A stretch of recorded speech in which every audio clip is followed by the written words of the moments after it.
that's the thing. The ballot process, I mean, it's important, I think, to know whether the intention is.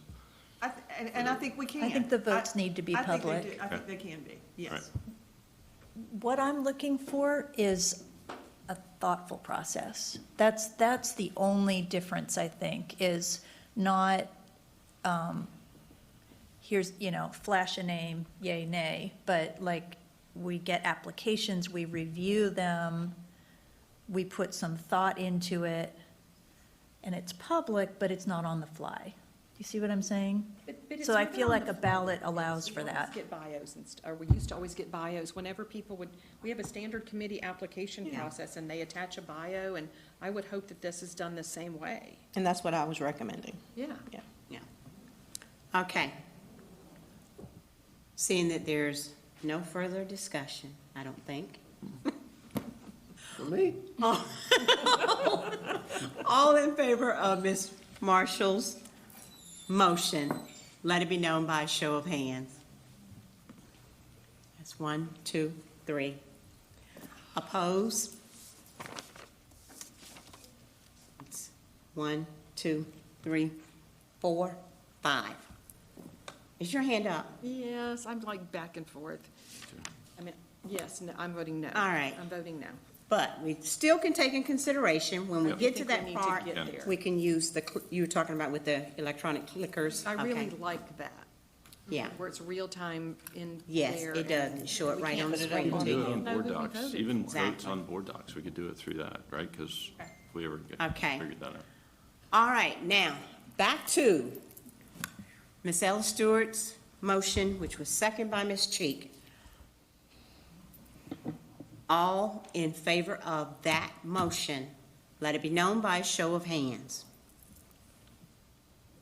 1, 2, 3, 4, 5, 6, 7, 8, 9. 9, no one opposed, so it's 9-0, Madam Clerk. Thank you, board members, for getting the committee constituted partially, and then we look forward to the next part of it, which is getting the nominations and all of those things taken care of. So I thank you for that. All right, is Brian still in the house? We move to our reports and information items, and the report is the report on the status of curriculum update. I turn to the superintendent for this report. Thank you, Madam Chair. Yesterday, August 26th, was not only an exciting day for Charlotte-Mecklenburg schools because it was the opening of schools, but it was also very exciting because it was day one of our implementation of our new curriculum. And as you are aware, there was a very extensive vetting and selection process that involved many stakeholders in this process. And it will also take that same level of collaboration to ensure a successful implementation. And so with that, I am excited to turn to our Chief Academic Officer, Brian Kingsley, to provide an update on where we are with this important investment. Thank you, Superintendent Winston, Madam Chair, Madam Vice Chair, members of the board. It's an incredible honor and privilege to be presenting this important investment with all of you into our community this evening. I know you've been grappling with some really important dialogue, so I'm wondering if we can start our presentation this evening with a little storytelling. Is that fair? You all just talked a little bit about the role that you have that you take so seriously in terms of benefiting and ensuring that all of our kids benefit as a result of your leadership and that you're representing all of our kids. So I want you to envision that it's tomorrow morning. We're all really well rested. We actually slept in a little bit. And we had an opportunity together to go and visit one of your favorite elementary schools. It's about 10:15 in the morning, and it's a Wednesday. And a few of our first graders, Christina, Elvin, and Omar, are hard at work building together. Over the past few weeks, pretend that yesterday was not the first day of school, but over the past few weeks in their module lessons with EL education, they have spent time every day immersed in the most magnificent thing, a rich and complex text about a girl who creates a scooter with her teacher. Mrs. Sanchez reads aloud. Now, later in the morning during labs, Ms. Sanchez helps them learn about tools, and the students work and talk together about how to use various tools and materials to try out new designs. More than a month into this module, Christina, Elvin, and Omar are collaborating on a magnificent thing for their classroom. A lovely box decorated with their original design that will hold colored pencils for the class to use.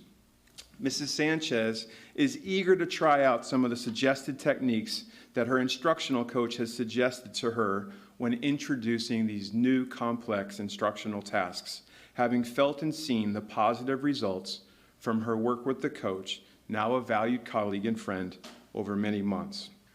Down the hall, fourth graders Nathan, Sergi, and Alma are working just as hard. Over many weeks, their teacher, Mrs. Henderson, has immersed her students in a study of animal defenses and what it takes for animals to survive and thrive. Now Nathan, Sergi, and Alma are about to craft choose-your-own-adventure stories about how armadillos use natural defenses to survive and thrive.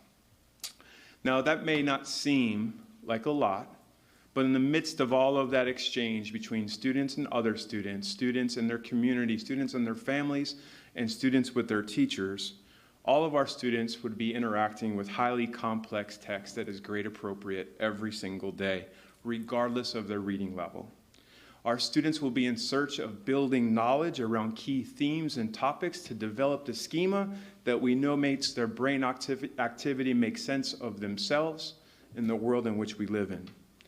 This type of exchange focuses more on mastery than growth. There's lots of writing, tons of writing, lots of small groups. Students will be centered each and every day, creating, and also in elements through kindergarten and second grade where they have structured play.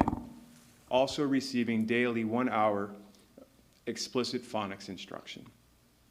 That's one of our major investments for EL education. About a week and a half from now, our 8th grade teachers, using the Open Up math resources and new curriculum, a student will end up asking a teacher to determine if 2 pictures of a bird were scale copies of one another. As our teachers walk across the room, they will see students using patty paper. Remember this separates hamburger patties?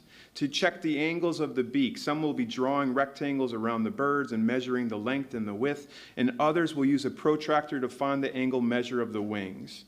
Teachers will realize that the routines that they've begun to learn all summer will be put into practice and afford all of their students the confidence to explore and solve problems in multiple ways. The teachers will be struck by the thought that students will have ownership over their learning. What they will see, what you will see, what we will all see together is students learning by doing, students learning through discovery, students handling the cognitive lift, doing the heavy lifting and thinking and the work in the classroom, and most importantly, whether it's Open Up resources or EL education, there should be and there will be joy at the center of our instruction. Included in your board docs this evening are multiple vignettes, and this is just the start of a few. As you know, we just began a brand new, incredible school year yesterday, and as the year goes on, we will tell many more, much more personal stories of CMS students in this work. But it's important to share those types of things so families have an opportunity to understand what to expect. There are also other handouts that are available on board docs that I think is important to reference. Our work started here through the work of our strategic plan that clearly outlines the why behind the work of our district and what matters most. Over the course of the year, many of our departments working in collaboration with teachers and principals and our community members began to articulate and memorialize a clear vision for our students in terms of what that learning should look like in all of our classrooms. That is the what, that is outlined in our We Are Ready document. We've also begun to work together on a theory of action that outlines as a system, not only how can we implement high quality curriculum, but how can we do it at scale by investing in our people through professional learning, conversation, as well as engaging in the community. This work is not about instructional materials. It's really being about our core principles of being committed to equity, culture, and excellence each and every day, by ensuring that we're provisioning the resources, the tools, and the professional learning and the coaching that's required to have high expectations for all students, to ensure all students are receiving high-quality instruction every day, that all students have access to and are deeply immersed into grade appropriate instruction every day. And we recognize that we're not doing this to our families, we're doing this with our families and our community-based partners. The journey began over a year ago, and we have worked together and have already articulated our vetting and selecting process. And I really want to say thank you for all of your support. We have begun through, once the selections were made, a kind of a multi-phased approach of beginning to deepen the investment in our people that we serve, who are our teachers and school-based leaders, beginning in June and actually all the way leading up into late last week. We will talk a little bit about the central office supports, and I'm so incredibly proud, and I'll speak to them a little bit with more detail later, but I am flanked to my left and to my right by members of over 20 of our departments that are here just because they're warriors for serving the people in this community. And they have done everything possible, not just to serve the people that their particular department represents, but to work with each other to ensure that what we are provisioning and the guidance we are providing to schools is crystal clear, is easy to understand, and they know where to get help. And I'm just honored and blessed to be one person that represents so many incredible people in this district. And the work that lies ahead for all of us. I'm excited to announce again that we have chosen to partner with EL Education as our English language arts provider for our elementary schools and middle schools, that we will be starting in the 2019-2020 school year, with beginning that rollout across all of our schools in grades kindergarten through 3rd grade, as well as grade 6, whether you're in a middle school or a K-8 school. We have intentions on scaling up to the other grade bands over the next 2 years.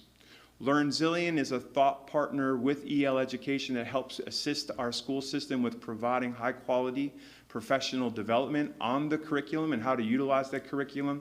They're also responsible for digitizing the curriculum, so that investment is not just a print investment, but we can leverage all of the Chromebooks and iPads that we have in our district and in our homes to ensure we enable and empower our students to have 24/7 access to all of those materials. Our 8th grade partner is Open Up Resources. We are choosing to invest in 8th grade math curriculum in the 2019-2020 school year, and we'll begin scaling that back, also with the aspirations of beginning to take a look at, again, what we can do in Math 1 for the year ahead to ensure those 8th graders go into a new Math 1 experience during the 2021 school year. Open Up Resources is an incredible curriculum provider, but they are not accustomed to providing the support for professional learning at a system of our size. So they have partnered with an organization who are experts in adult learning, and that is Better Lesson, to help provision real-time, incredible learning experiences for our teachers and our school leaders. So as I said, after we made this selection in late spring of last year, our next area of focus was to invest in teacher professional development as well as that of our school leaders. I'm proud to announce to you this evening, if you look at the incredible impact of how many teachers across this school system were a part of this incredible change management initiative. We have over 2,000 of our teachers were provided over 2 days, actually 3 days as of last week, of high quality professional learning before ever even teaching these materials for the first day. That includes just over 80 of our 8th grade math teachers and over 1,000 of our district and school support. So that's not just school principals and assistant principals, that's all of our instructional coaches, our EC teachers, EL teachers, TD teachers, and I know for the community that's a lot of acronyms, but we want to make sure that this is a holistic approach, that we're not leaving any students behind. And also our district leaders and school leaders, as this work is new for all of us. We have a really intentional and tight plan for onboarding any new teacher to the district. If they start tomorrow, we're ready to provide and provision them with support, not just through virtual onboarding, but we have many other face-to-face experiences that are planned over the course of the year. And it's just an incredible experience, and this would not have been possible without the collective team effort with our partners to make sure that it's not just an experience where they attend professional learning, but it was one of very much a high quality.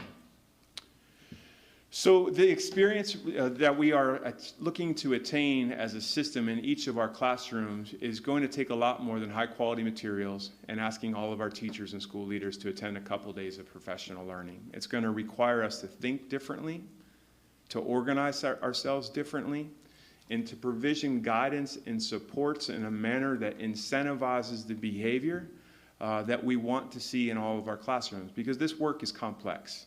It's messy, and the planning that's required of all of our teachers to do this well, and to not implement with fidelity, but to implement with integrity, where we're able to make sense of our local context in each of our classrooms and each of our schools without lowering the standard, is going to require all of us to do this work together. I'm really proud to announce that our school system has adopted a concept called crews. We modeled this after EL education because when we're doing this together, there are no passengers in a crew. We all are holding an oar in our hands and we're rowing together, and we recognize that it's going to require all of us to work together in multiple ways in order to provide seamless integration and support to our schools. We have 3 crews at the central office level. One represents our elementary ELA investment, and the 2 other investments at middle school, one for mathematics and another one for English language arts. And these staff members, many of them who are here and many of them that could not be here, represent over 70 of our team members who have really devoted almost all of their time, 50% of their time learning these new resources, and another 50% of their time identifying how they can create guidance, tools, and support to ensure that we kick off this year seamlessly. And they've done an incredible job all within the last 2 months. All of the resources that they have provisioned, I have samples for you, and there's some guidance in the appendix of our presentation tonight that I won't go deeply into, but they're also available to all of our teachers in our online learning platforms. I have an opportunity to celebrate. Many of the board members asked, I want to know who all of these people are and who they represent. What you see up here is over, I think, 16 of our departments that represent the district, from arts and PE, our AVID department, beginning teacher support, data and accountability, English language learners, exceptional children, our equity department, both elementary and secondary learning and teaching, our learning communities, magnet schools and programs, media services, MTSS team, personalized digital learning, talent development, technology, and Title I. And I would share with you, I probably missed a couple as a result of all of the incredible efforts that are happening, and I feel really embarrassed if that's the case. But what I can share with you is each of these departments are represented in our crews that are supporting the integration of this curriculum and the change with all of our teachers each and every day. But I would also share with you that there are other departments working behind the scenes, who are our communications team, our finance team, our operations team, who are helping managing the logistics of a lot of this work, that work can't happen without them either, to ensure that we have a first-class experience for all of the people that are involved. These different crew members have been creating deliverables to help ensure the integration of our curriculum was not just attend the PD and good luck.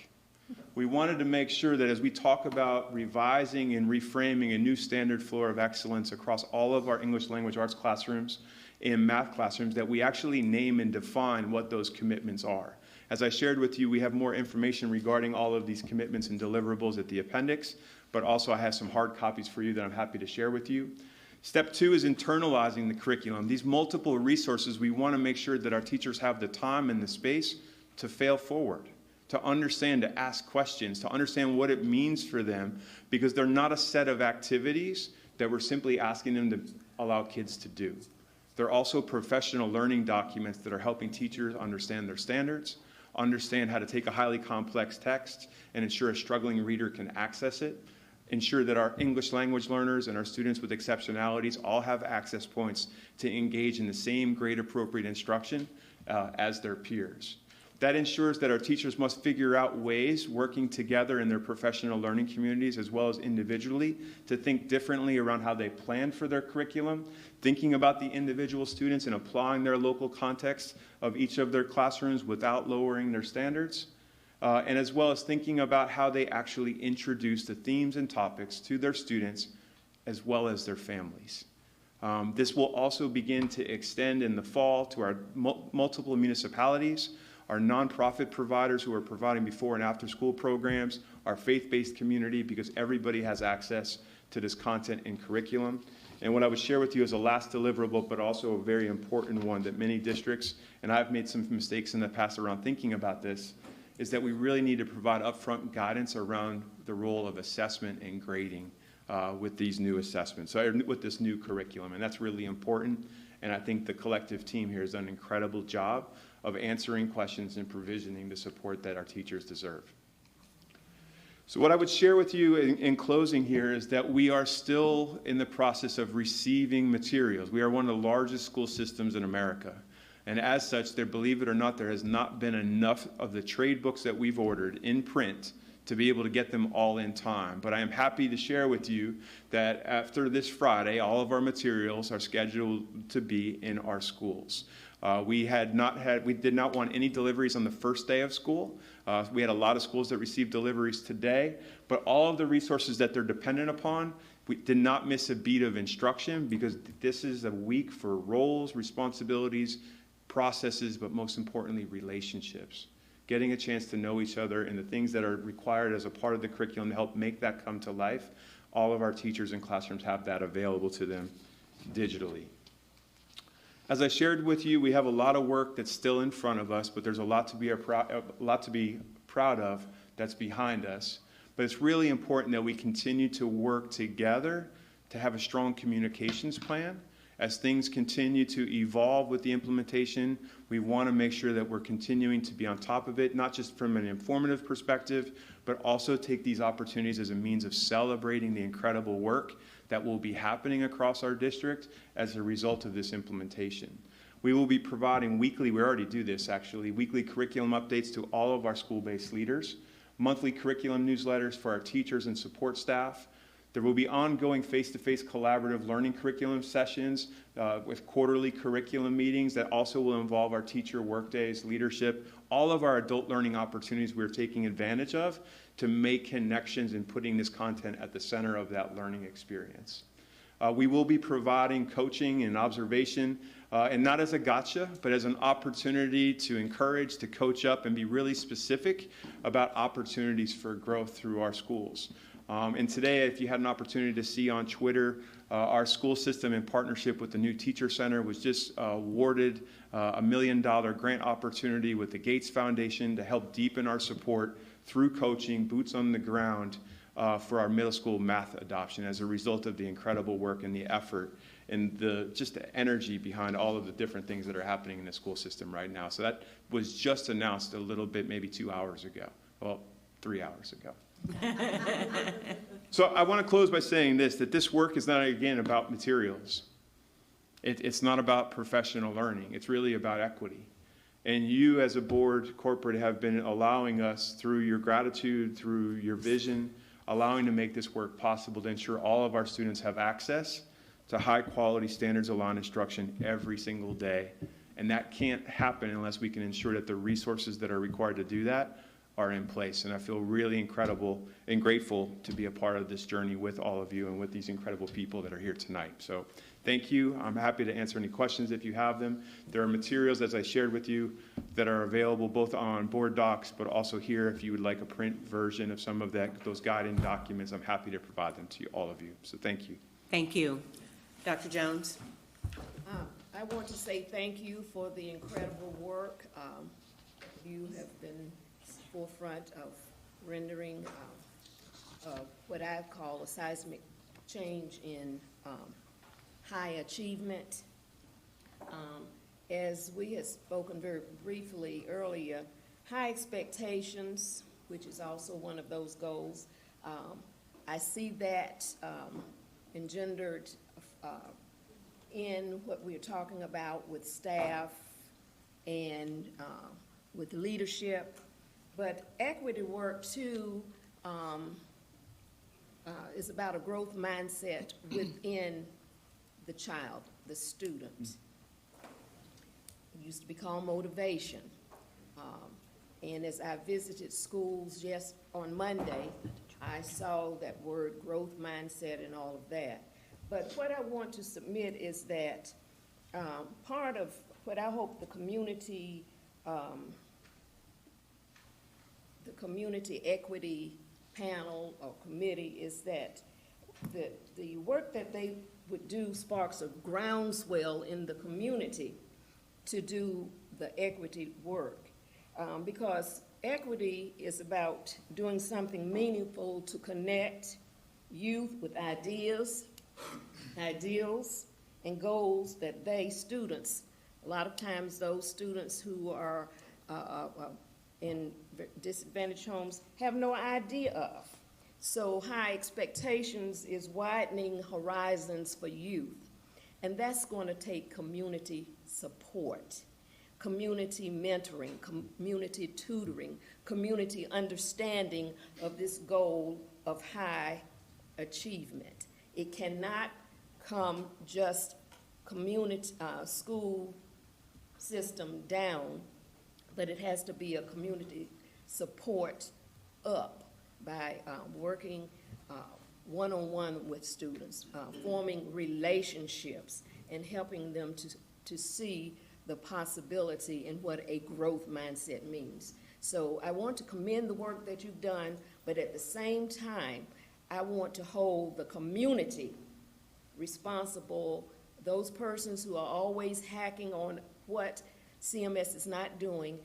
We are making a valiant effort. I see it, I know it through all the training I've had up to my highest degree, that this is good stuff, this is good work.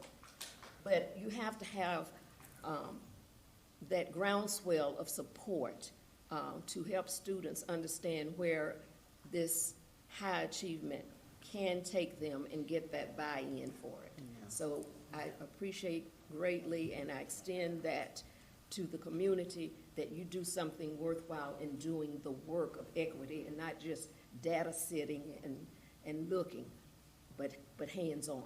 Thanks. Thank you. Thank you. Ms. Marshall? Thank you for those remarks, because I think that certainly sets the bar here. We're raising the bar. We're raising the floor and we're raising the ceiling.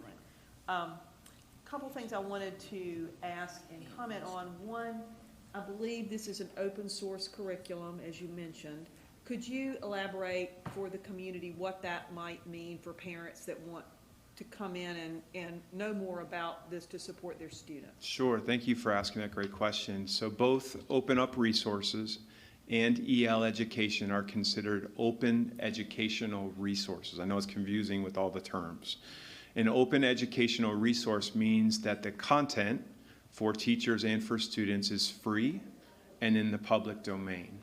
I would say that anytime we invest in an open educational resource, though, it's free like buying a puppy, like you're getting a puppy. You really have to take care of it. There's going to be investments on top of it. So our partnerships with LearnZillion, our partnerships with Better Lesson, our provisioners of PD, but we're also purchasing a tremendous amount of print trade books and other suggested books to be at the center of the instruction for all of our students, that they can bring those resources home. To help ensure that they're not just dependent upon online computer access. There's also print manuals. So if you are at home and you don't have direct access to internet and online, we are not going to shut you out. We're going to ensure that you are set up. But for our other thought partners who are running after-school programs, tutoring services, our faith-based communities who want to find ways of helping on weekends and during the summer, they have access to all of these resources in a manner that can help us celebrate the themes and topics, but really approach literacy and math instruction in a way with coherence, in a manner that I think is just really incredible and exciting. Well, that leads me to another point. So I know Reed Charlotte is a big partner of ours in terms of support for students that are struggling, and their helps work and then the other work in Reed Charlotte, they are aligned then to this new curriculum. They've been at the table since day one. They're incredibly excited. We had the Belk Foundation that was also here and represented earlier this evening, amongst other key foundations. We have an incredible ecosystem in the Charlotte-Mecklenburg community that want to support our literacy efforts. And those thought leaders have been a part of this work and this journey from the beginning. And one more point. I know that sometimes people might look at this as a very prescribed curriculum. I don't get that is what is happening here. I know that there are more resources that are more centralized for teachers to use, but it's not like there's a daily pacing guide that you adhere to, correct? That- Can you sort of speak That is to correct. that? So yes. Yes to everything you said, but let me explain a little bit more. Will there be scope and sequences and guiding documents for teachers to begin to understand so we don't spend too much time on any one topic? Yes, that's very much there. There will be more materials. There's more information on board docs than we probably want to share with the community. And that sometimes when you are receiving it for the first time can feel overwhelming, can feel scripted. But we know teaching is an art. We want to respect the professionals that we have across all of our schools. But we do want to make sure that we're striking an incredible balance between making sense of the local context that's in their classroom with the students that we serve, but also recognize how to do that without lowering the expectations and the standard behind the actual curriculum itself. And that's why the professional development matters so much. And we've also asked our schools and our teachers to begin to adopt this curriculum before they begin adapting it wholeheartedly so they can begin to understand the design methodologies behind all of it, and also give our children a chance of grappling with things that may be, really complex, and let's see if they rise to the occasion. The data that we have in our school system says that almost 80% of them do exactly what we ask them to do. This provides an opportunity to ask them to do grade appropriate things each and every day. Thank you. You're so welcome. Okay. Ms. Byers-Bailey? Thank you. I'm really excited about what you have proposed and what's going on in our schools.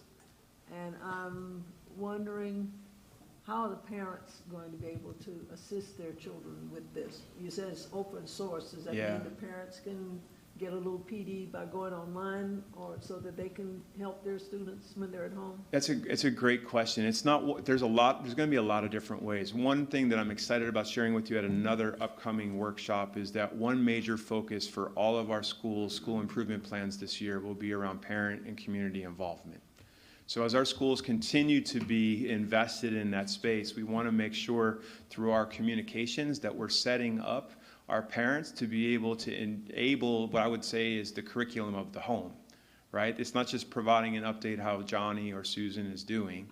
It's really being able to pinpoint what a parent can do at home, providing them key areas, types of question stems that they can ask, things that they can read to their child and do together, as well as trying to identify real type activities that we can do within the Charlotte-Mecklenburg community that are almost expedition-like.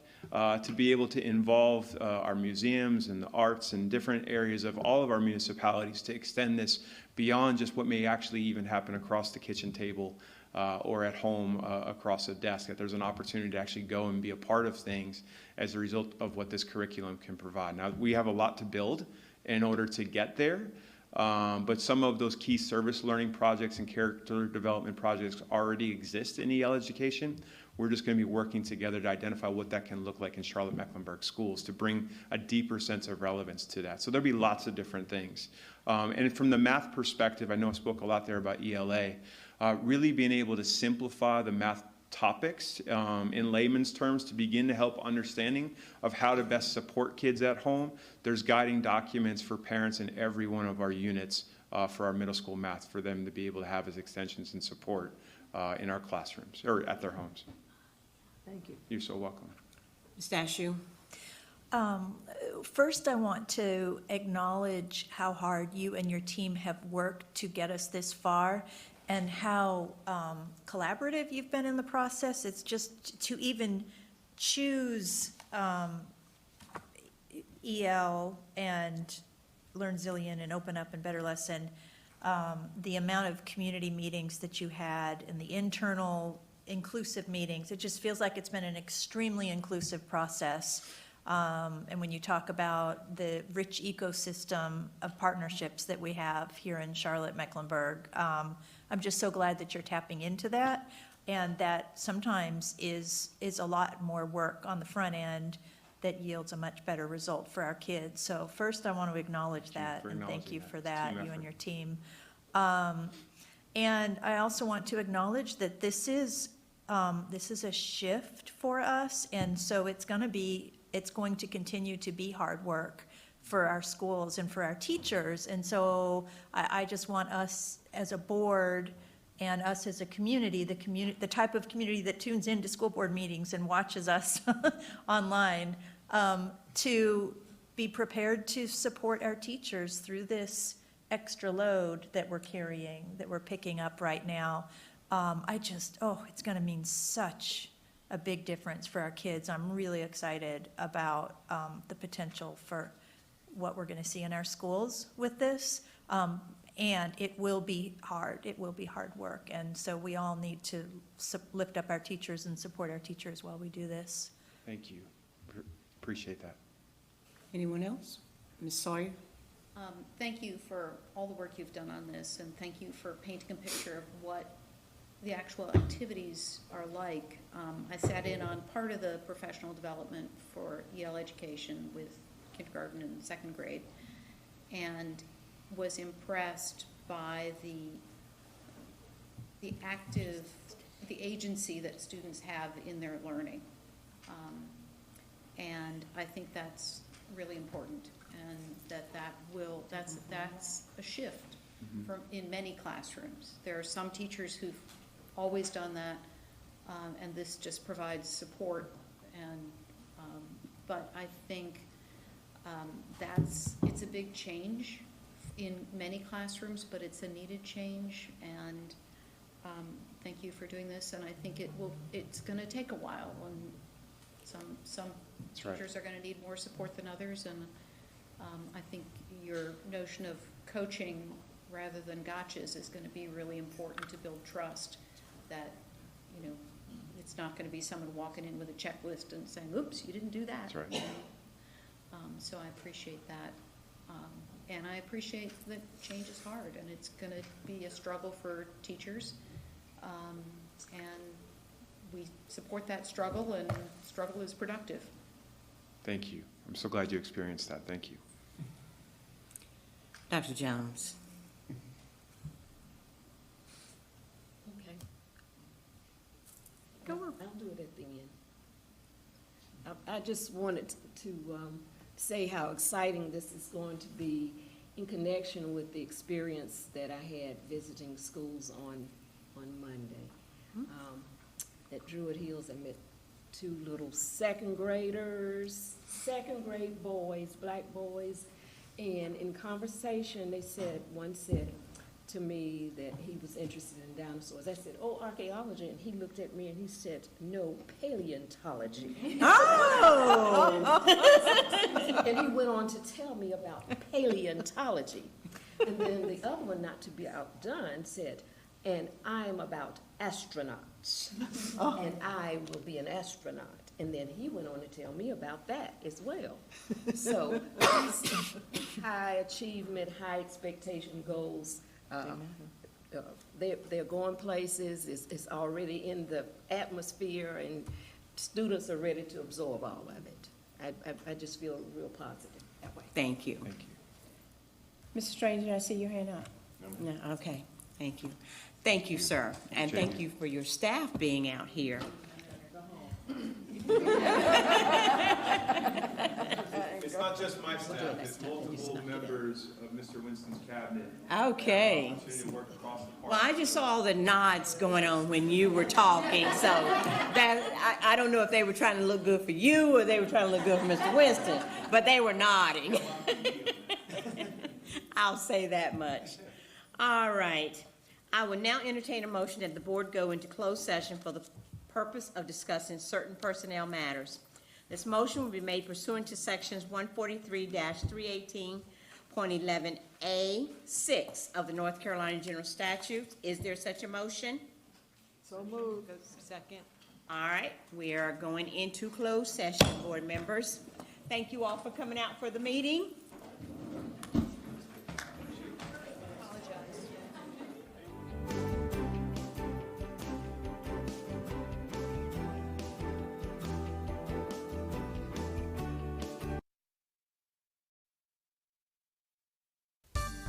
Did you ever consider the names of schools in Charlotte-Mecklenburg?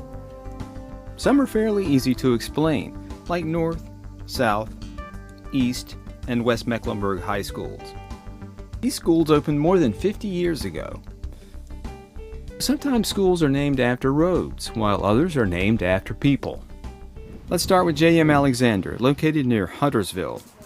The school was named after John McNitt Alexander. He was a tailor, surveyor, landowner, church founder, and patriot. John was one of the original signers of the Mecklenburg Resolves, which were an early version of the Mecklenburg Declaration of Independence. The school was built on property that John once owned. Blythe Elementary is right next door. This school was named for Leggett Blythe, a writer who grew up in Huntersville. And schools have been named for more well-known people. Kennedy Middle School was named after Robert Kennedy, and Martin Luther King Jr. Middle School was named after the civil rights pioneer. John Taylor Williams Secondary Montessori School was named after a prominent Charlottean who lived from 1859 to 1928. J.T. Williams was a teacher, a doctor, and he owned the Queen City Drugstore Company. In 1898, he was appointed consul to Sierra Leone. Often schools are named after the communities they serve. Examples include Chantilly Montessori, Dilworth Elementary School, Cotswold, and Coolwood. And occasionally, a school is named after an idea. The Board of Education makes the final decision on the name a school ultimately receives. The principal of the school initiates the process by appointing a school name advisory committee, which recommends 3 names to the board listed in order of preference. In cases where the school is named for a person, that individual must be deceased. James Martin Middle School was an exception to this rule. One of the most heartfelt cases was the naming of Butler High School. David Butler was a teacher at Piedmont Open Middle School, and he died attempting to rescue others during a house fire. The school symbolizes everything that he was. His spirit is still here, and I think that warms my heart a lot. That gives me the peace sometimes that everything is all right. He's still with me. Sometimes schools are named for local leaders in education. J.M. Robinson Middle School was named for J. Robinson, who served as superintendent of the Charlotte-Mecklenburg schools for 10 years. Philip O'Berry was the first African American to serve on the Charlotte-Mecklenburg Board of Education. In 1977, he became its chairman. The Berry Academy of Technology is named after him. And what about Geringer?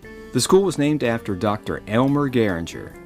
He was the first superintendent of a consolidated Charlotte City and County school system in the early 1960s. Dorothy Johnson Vaughn was a mathematician who applied her brainpower in jobs for the National Advisory Committee for Aeronautics and NASA. Vaughn and other female African American mathematicians are the subject of a 2016 film called Hidden Figures. CMS's Vaughn Academy of Technology was named after her. What's in a name? These are just a few stories from across the district.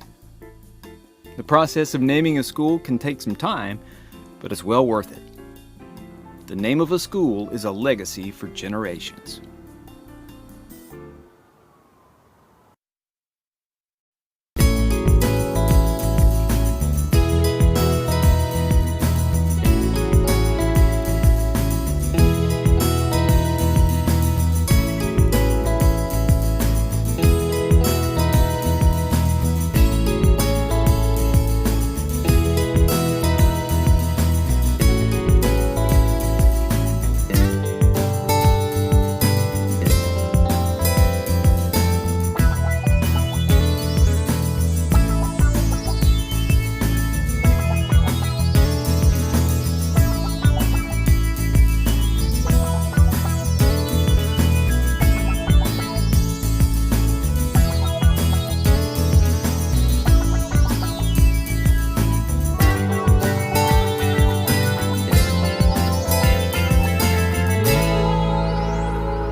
Did you know that 1 out of every 3 children on Earth attends a school that doesn't have electricity?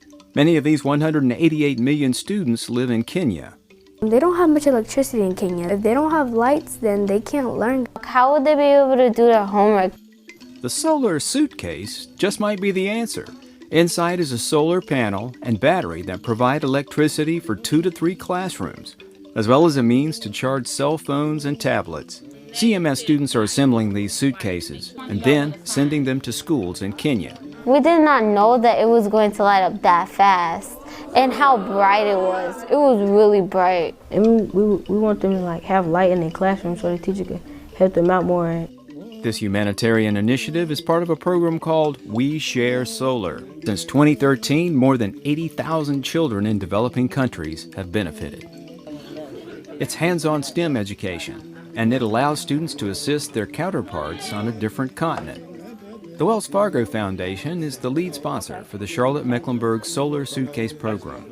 I applied and we were accepted, which was really exciting, because there were only a handful of schools being selected to participate. When she introduced the project, I was like, this is a good idea. Oh, this is really cool. Students learned how to collect energy from the sun and store it in batteries for future use. And they learned about the engineering and building phases of the project.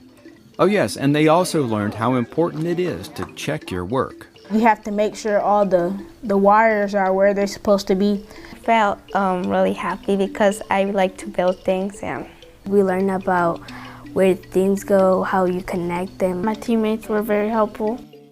Learning about other cultures is enhanced by CMS students writing letters to kids in Kenya. Letters that will accompany the solar suitcase on its journey. When they wrote the letters, I read every letter that they wrote to the students in Kenya, and some of them just made me want to cry because they had so much empathy for these students. What surprised me is that it was not that hard. I actually knew how to do it. That's what I was surprised about. I never really thought that I would do something like this great or this awesome. I learned that I was a hard-working person when it comes to helping someone else. I helped somebody. That made me feel like good on the inside for being kind.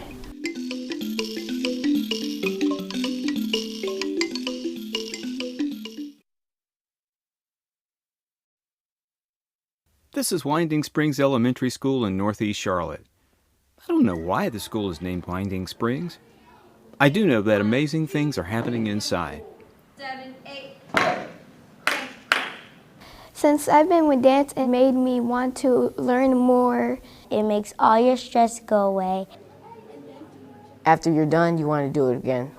Dance is a specials or elective class at Winding Springs, and every student in kindergarten through 5th grade has an opportunity to take it. The instructors have developed a devoted following. Miss Sugater and Miss Lewis are the best coaches I have ever had. After teaching 5th grade at Winding Springs for 1 year, Megan Zugelder-May proposed a program that incorporates dance and literacy for the students there. The principal at the time, Myrna Meehan, said yes. All of our administrators, since we started the dance program, they've supported this. We are really blessed that every kid does get to have dance class, from kindergarten all the way up through 5th grade. What we've noticed, some of the shyest kids who come into this room, or the quietest kids who might have autism, whatever their story might be, they're able to be free in dance. In 2012, these teachers took it a step further when they established a competitive dance team that rehearses after school. These kids absolutely love it, and they thrive in the classroom, understanding you have a responsibility to your class and academics first, and then second to the dance team. I create a piece. 7, 8, yes. The first thing I have to see is my dancers. So I want to know what is going to challenge them to the extreme, but what is also going to really showcase their strengths. Megan knows a lot about dance and the discipline it requires.